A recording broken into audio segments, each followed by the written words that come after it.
నమస్కారం SDCTNR news కి స్వాగతం. నేను గణేష్. బులెటిన్ లో హెడ్లైన్స్ చూద్దాం.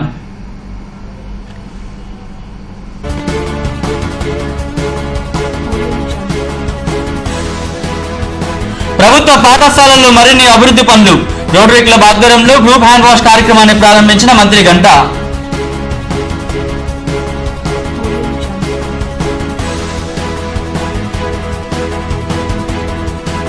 పారిశ్రామిక ప్రాంతంలో ఉద్యమంగా స్వచ్ఛ భారత్. జూన్ 4లో కార్యక్రమాన్ని పర్యవేక్షించిన జోనల్ కమిషనర్.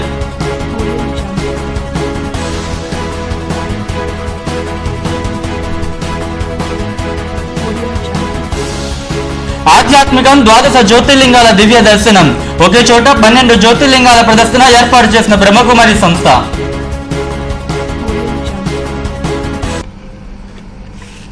ఇక డీటెయిల్స్ లోకి వస్తే సామాజిక సేవలో రోటరీ చేస్తున్న కృషి ప్రశంసనీయమని మానవ వనరుల శాఖ మంత్రి గంటా శ్రీనివాసరావు అన్నారు. ప్రజోప కార్యక్రమాలతో ప్రజలకు చేరువ కావాలని అన్నారు. ఆటనగర్లో Rotary Club Visakha port city ఆధ్వర్యంలో రోటరీ ఆవిర్భావ దినోత్సవాన్ని పురస్కరించుకుని ఏర్పాటు చేసిన గ్రూప్ హ్యాండ్ వాష్ కార్యక్రమాన్ని మంత్రి ప్రారంభించారు. పిల్లల ఆరోగ్యాన్ని దృష్టిలో పెట్టుకుని ఇటువంటి కార్యక్రమం చేపట్టడం అభినందనీయమని అన్నారు. ప్రభుత్వ పాఠశాలను ఆదర్శవంతంగా తీర్చిదిద్దడానికి ప్రభుత్వం ఎంతో కృషి చేస్తుందని తెలిపారు. 41 పాఠశాలల్లో రోటరీ ఈ కార్యక్రమాన్ని ప్రారంభించడం పట్ల సంతోషం వ్యక్తం చేశారు. స్థానిక MLA Palla Srinivasarao, Rotary district governor SVS Rao, Narayanarao, Srinivas Kumar తదితరులు కార్యక్రమంలో పాల్గొన్నారు.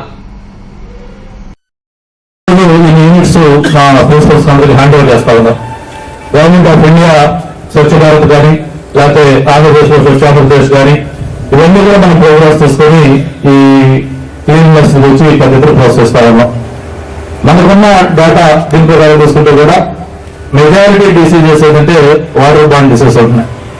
ఈరోజు ఒక సేఫ్ డ్రింకింగ్ వాటర్ ఇవ్వాలన్నది ప్రభుత్వం కూడా టార్గెట్ గా పెట్టుకోండి. అన్ని రిమోట్ హ్యామ్లెట్స్ లో కూడా ఈ సేఫ్ డ్రింకింగ్ వాటర్ ఇవ్వాలి. అయినప్పుడు కూడా ఇంకా చాలా చోట్ల ఆ డ్రింకింగ్ వాటర్ అందించలేకపోతా ఉన్నాం. చాలా స్కూల్స్ లో కూడా ఈ పరిస్థితి మనం చూస్తా ఉన్నాం. మరి ఇటువంటి సమయంలో రోటరీ వాళ్ళు ఇంత పెద్ద ఎత్తున కార్యక్రమం చేయటంటే మనస్ఫూర్తిగా విద్యాశాఖ మంత్రిగా వారికి అభినందన తెలియజేయాలి.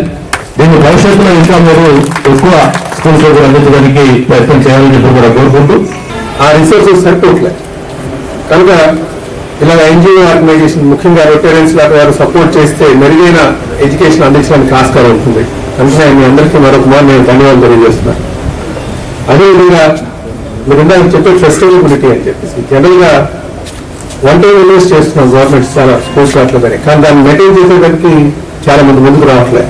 దాంతో అక్కడ పట్టించుకునే వాళ్ళు లేక బాధ్యత లేకుండా ఉన్నటువంటి వాళ్ళ వల్ల చాలా ఇబ్బందులు కలుగుతున్నాయి. పశ్చిమ నియోజకవర్గం జూన్ 4 పరిధిలో స్వచ్ఛ భారత్ కార్యక్రమాన్ని జోనల్ కమిషనర్ రమణమూర్తి పరిశీలించారు. పెట్రోల్ బంకులు, వాణిజ్య సముదాయాల వద్ద శుభ్రత పనులను నేరుగా పరిశీలించారు. ప్రభుత్వం ప్రతిష్టాత్మకంగా తీసుకుంటున్న ఈ కార్యక్రమాన్ని అమలు చేయడంలో జీవీఎంసీ ముందుంటుందని, ప్రజా భాగస్వామ్యం తోడైతే మరింత ప్రగతి సాధించవచ్చని అన్నారు. దుకాణాలు, పెట్రోల్ బంకుల వద్ద చెత్తా చెదాలను అక్కడ ఏర్పాటు చేసిన డస్ట్బిన్లు మాత్రమే వేయాలని సూచించారు. దుకాణ యజమానులు ట్రేడ్ లైసెన్స్ ఫీజును సక్రమంగా చెల్లించి జీవీఎంసీకి సహకరించాలని కోరారు. ఏఎంఓహెచ్ మురళీకృష్ణ ఇతర అధికారులు ఈ కార్యక్రమంలో పాల్గొన్నారు. స్వచ్ఛ భారత్ కార్యక్రమంలో భాగంగా HPCL పెట్రోల్ బంక్ లో ఈ థీమ్ బేస్డ్ క్లీన్లీనెస్ అనే బేస్ మీద petrol bunks, highways, next flyovers దాని క్లీన్ బేస్ మీద ఈరోజు ఆ కార్యక్రమంలో భాగంగా ఈరోజు ఈ HPCL పెట్రోల్ బంక్ లో ఈ కార్యక్రమం చేపట్టాము. అలాగే ఈ పెట్రోల్ బంక్ ఆవరణలో ఉన్న టాయిలెట్స్ కూడా క్లీన్ చేశాము. ఈ కార్యక్రమంలో ప్రజలందరూ కూడా పాల్గొని ఈ స్వచ్ఛ భారత్ అనే కార్యక్రమాన్ని ఇంకా విజయవంతం చేయాలని మా గౌరవ కమిషనర్ హరినారాయణ గారు అందరికీ కోరుతున్నారు. అలాగే 1969 అండ్ స్వచ్ఛతా యాప్ గురించి కూడా అందరూ ప్రజల్లో చైతన్యం తెచ్చి ఎవరికి వాళ్ళు ఈ స్వచ్ఛతా యాప్ అడ్వర్టైజ్మెంట్స్ మేము ఇస్తున్నాము. టీవీలోని, రేడియోలోని మొత్తం అడ్వర్టైజ్మెంట్ ఇస్తున్నాము. 1969 అండ్ స్వచ్ఛతా యాప్ దాని మీద మనకి మన వైజాగ్ సిటీని ఫస్ట్ ర్యాంక్ తీసుకురావడానికి ప్రజలందరూ వైజాగ్ ప్రజలందరూ కూడా తోడ్పడుతున్నారని విజ్ఞప్తి చేస్తున్నారు. మహాశివరాత్రిని పురస్కరించుకుని ప్రజాపిత బ్రహ్మకుమారి ఈశ్వరి విశ్వవిద్యాలయం కొత్త గాజువాక శాఖ ఆధ్వర్యంలో 12 జ్యోతిర్లింగాల దివ్యదర్శన కార్యక్రమం ఏర్పాటు చేశారు. గాజువాక శాసనసభ్యులు పల్లా శ్రీనివాస్ ముఖ్య అతిథిగా పాల్గొని 3 రోజుల ఈ వేడుకను ప్రారంభించారు. 12 జ్యోతిర్లింగాలు ఒకే చోట ఏర్పాటు చేసి భక్తులకు దర్శన భాగ్యం కల్పించడం అభినందనీయమని అన్నారు. ఆధ్యాత్మికతను మరింతగా పెంపొందిస్తూ ప్రపంచ వ్యాప్తంగా ఈ సంస్థ చేస్తున్న కృషి ఎంతో గొప్పదని కొనియాడారు. సౌత్ ఏసీపీ రామ్మోహన్ రావు, మాజీ ఎమ్మెల్యే తిప్పల గురుమూర్తిరెడ్డి, తిప్పల చిన్నప్పారావు, బీకే మణి, బీవీ రమణ తదితరులు ఈ కార్యక్రమంలో పాల్గొన్నారు.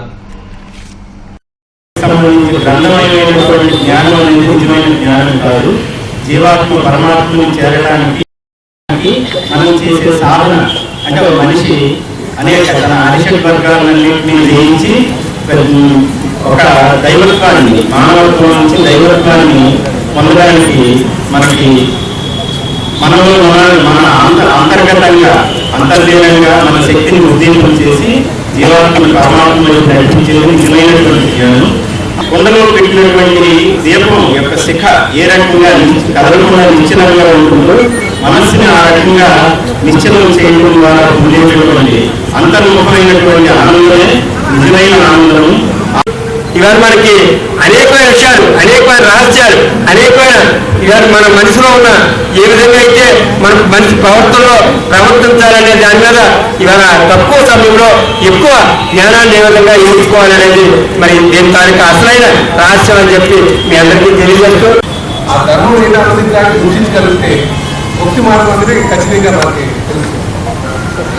అది గుర్తించడానికి మనకి పూజలు కానీ లేకపోతే వివిధ కార్యక్రమాలు ఉన్నాయి. దానికి తొందరగా చేరుకోవడానికి మెడిటేషన్ ఒక మార్గంగా మరి అందరూ చెప్పుకుంటారు. స్వచ్ఛత యాప్ ద్వారా ఎప్పటికప్పుడు స్థానిక సమాచారాన్ని చేరవేయవచ్చని Gajuwaka general commissioner BV Ramana అన్నారు. 61వ వార్డు సనత్ నగర్, చినగంజాడ ప్రాంతాల్లో అవగాహన కార్యక్రమం ఏర్పాటు చేశారు. ప్రజలు యాప్ ని డౌన్లోడ్ చేసుకుని స్వచ్ఛ భారత్ సాధనలో ముందుకు రావాలని పిలుపునిచ్చారు. పరిసరాల అభివృద్ధిలో అందరూ భాగస్వామ్యం కావాలని అన్నారు. ఆయా ప్రాంతాల్లో సమస్యలను తెలుసుకుంటూ సత్వర పరిష్కారానికి ఈ యాప్ ఎంతగానో ఉపయోగపడుతుందని తెలిపారు. 301 అంటే మెయిన్ సిటీ తాలూకా అనమాట, ఎక్కడగా పిన్ కోడ్ కాదు. దాన్ని జాగ్రత్తగా మీరు కానీ ఫీడ్ చేసినట్లయితే వెంటనే మీకు ఒక 6 క్వశ్చన్లు అడుగుతారు అనమాట. 6 ప్రశ్నలు అడుగుతారు స్వచ్ఛ భారత్ మీద. వాటికి అన్నిటికి కూడా మీరు సమాధానం ఇవ్వాలి. ఒక ప్రతిదానికి కూడా నెంబర్ 1 సమాధానం ఉండదు చూడండి మీరు అన్నీ కూడా. ఎందుకంటే అవన్నీ మనం చేస్తున్నాం కాబట్టి ప్రతి ఒక్కదానికి కూడా నెంబర్ 1 సమాధానం ఇస్తే మనకి స్వచ్ఛ విశాఖలో అంటే స్వచ్ఛ భారత్లో మనకి మంచి ర్యాంక్ వస్తుంది. దీనికి మార్క్స్ ఉన్నాయన్నమాట, 75 మార్కులు ఉన్నాయి. ఆ మార్కులు మనకు వచ్చే అవకాశం ఉంది కాబట్టి మీరందరూ కూడా మీ తాలూకు అభిప్రాయం తెలియజేయలేదు. ఒకటి. రెండవది ఏంటంటే స్వచ్ఛత యాప్ గూగుల్ ప్లే స్టోర్లో మీకు అది కనిపిస్తుంది. గూగుల్ ప్లే స్టోర్లో కనపడగానే మీరు వెంటనే ఏం చేస్తే దాన్ని ఇన్స్టాల్ కొడితే ఇన్స్టాల్ అవుతుంది. ఇన్స్టాల్ అయ్యేప్పుడు ఓటీపీ వస్తుంది. ఓటీపీని మీరు ఫీడ్ చేయక్కర్లేదు, దాని అదే ఫీడ్ అవుతుంది. ఆ తర్వాత మీ తాలూకా ఫోన్ నెంబర్ని మీరు ఫీడ్ చేయాలి. దాంట్లో చేసిన తర్వాత మీ తాలూకా లొకేషన్ ఏదైతే ఉందో జీపీఆర్ఎస్లో మీ లొకేషన్ అడుగుతుంది. మీ లొకేషన్ ఇచ్చిన తర్వాత దాన్ని అనమాట అది రిజిస్టర్ చేసుకుంటుంది. రిజిస్టర్ చేసుకున్న తర్వాత మీరు ఎక్కడి నుంచి అయినా సరే విశాఖపట్నం సిటీ మొత్తంలో ఎక్కడి నుంచి అయినా మీరు దాన్ని ఎక్కడైనా సమస్యలు ఉంటే ఆ సమస్యను అప్లోడ్ చేసుకోవచ్చు. మీ సమస్య అప్లోడ్ చేసిన తర్వాత అది గవర్నమెంట్ ఆఫ్ ఇండియా దృష్టిలోకి వెళ్ళి వెంటనే దాన్ని ఇమీడియట్గా 12 అవర్స్లో కానీ 24 అవర్స్ కానీ దాని కాల పరిమితి బట్టి దాన్ని పూర్తిగా దాన్ని పరిష్కరించడం జరుగుతుంది. ఆ విషయాన్ని కూడా మీకు తెలియజేయడం జరుగుతుంది. దాని మీద మీరు స్పందించి మీ తాలూకా అభిప్రాయం తెలియజేస్తే దానికి మళ్ళీ 2 మార్కులు ఇస్తారు. కాబట్టి ఈ కార్యక్రమం అందరూ చేయాలని కోరుకుంటున్నాను.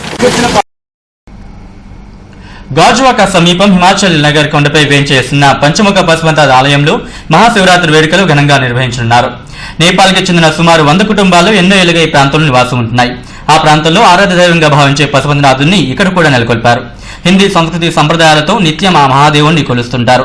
ప్రతి ఏటా మహాశివరాత్రి కార్తీక సోమవారాల్లో ఇక్కడి స్వామివారిని దర్శించుకునేందుకు వివిధ ప్రాంతాల నుంచి భక్తులు తరలి వస్తుంటారు. నేపాల్లో పశుపతినాథునికి ఏ విధంగా సేవలు చేస్తారో ఇక్కడ కూడా అదే ఆచారాన్ని పాటిస్తూ ఆధ్యాత్మికతను పెంపొందిస్తున్నారు. శివరాత్రి నాడు ఉదయం 5 గంటల నుంచే విశేష పూజలు, అభిషేకాలు నిర్వహిస్తున్నట్లు నిర్వాహకులు తెలిపారు.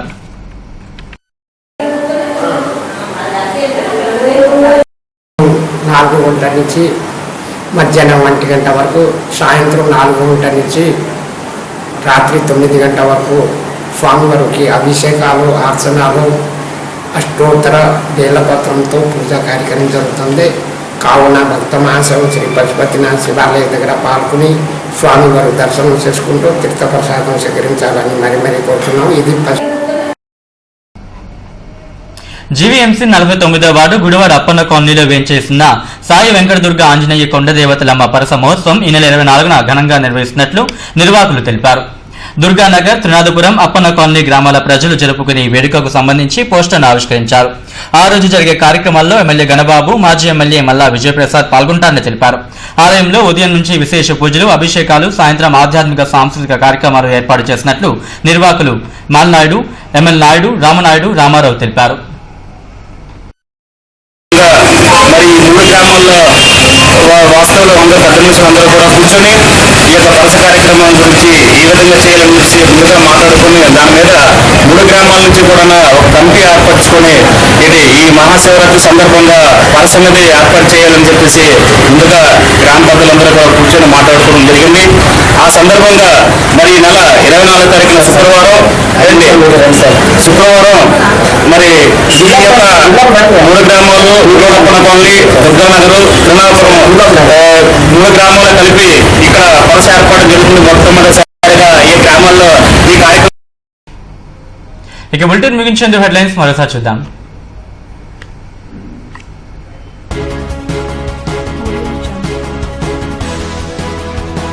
ప్రభుత్వ పాఠశాలల్లో మరిన్ని అభివృద్ధి పనులు. రోటరీ క్లబ్ ఆధ్వర్యంలో గ్రూప్ హ్యాండ్ వాష్ కార్యక్రమాన్ని ప్రారంభించిన మంత్రి గంటా.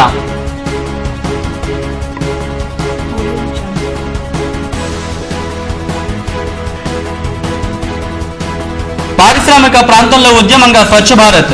జోన్ 4లో కార్యక్రమాన్ని పర్యవేక్షించిన జోనల్ కమిషనర్.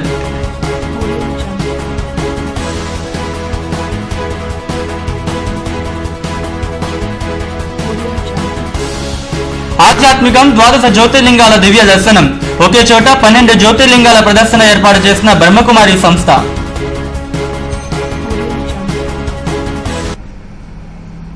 ఇంతటితో వార్తలు సమాప్తం. నమస్కారం.